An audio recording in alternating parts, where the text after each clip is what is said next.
Yuk olah sampah plastik jadi keramik. Siapa yang di sini penasaran? Mau tahu gimana cara buatnya? Yuk kita bahas. Let's go!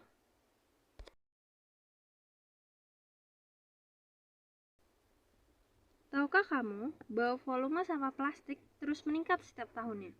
Di Indonesia saja tercatat ada 68 juta ton sampah setiap tahun, dengan sekitar 3,2 juta ton atau 18,9% dari total sampah tersebut adalah sampah plastik. Apa kalian menduganya? Ini adalah total sampah pada tahun 2023. Bahkan sekitar 11,4 juta ton sampah di Indonesia tidak terkelola secara memadai hingga pertengahan 2024. Hal apa aja sih yang mempengaruhi hal itu? Pertama, ada pertumbuhan penduduk.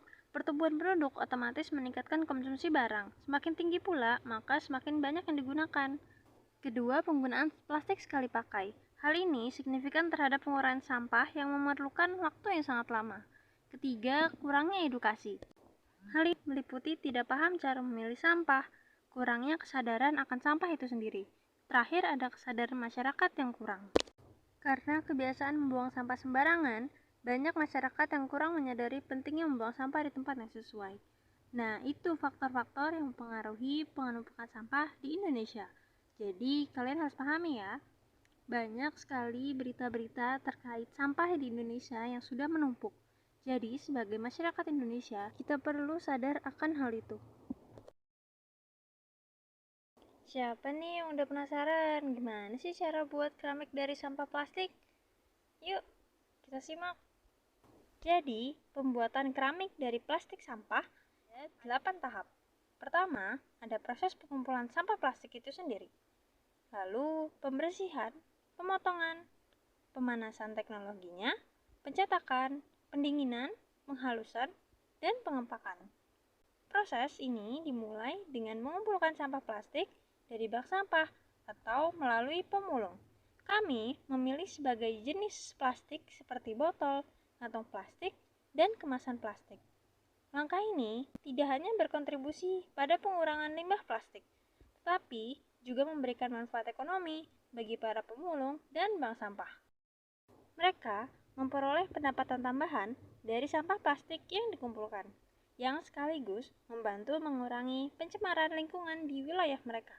Setelah dikumpulkan, plastik dicuci dengan air sabun untuk menghilangkan kotoran, debu, dan bahan kimia berbahaya yang mungkin saja menempel.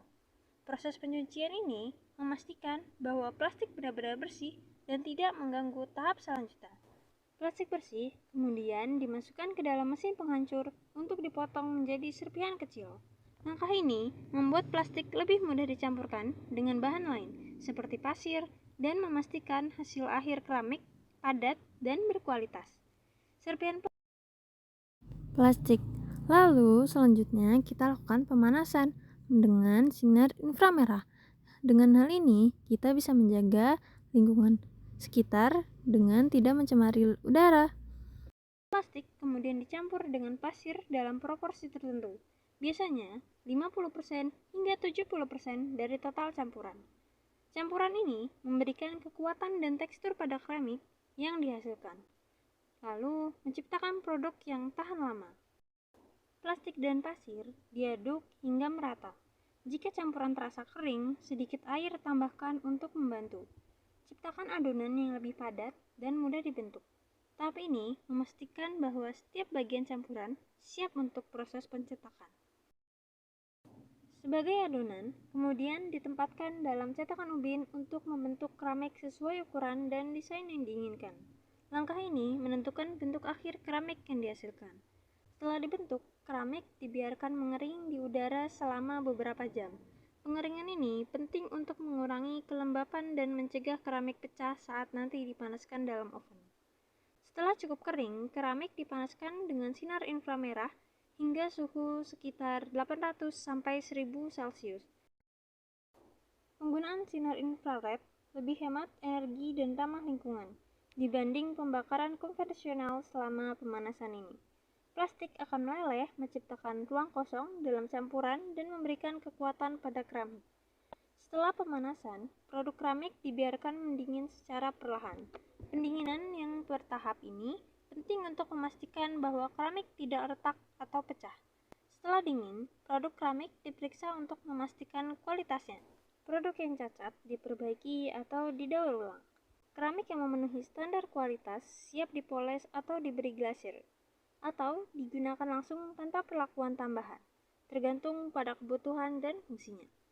Inilah proses inovatif kami yang menghasilkan keramik lantai berkualitas dari plastik daur ulang. Dengan metode ini, kami mengubah sampah menjadi produk yang bermanfaat dan tahan lama, sekaligus berkontribusi pada lingkungan yang lebih bersih dan lestari. Berikut adalah alat dan bahan, serta langkah-langkah untuk membuat keramik dari plastik. Kami menciptakan wadah bagi orang-orang yang tertarik dengan keramik dari pembuatan plastik ini.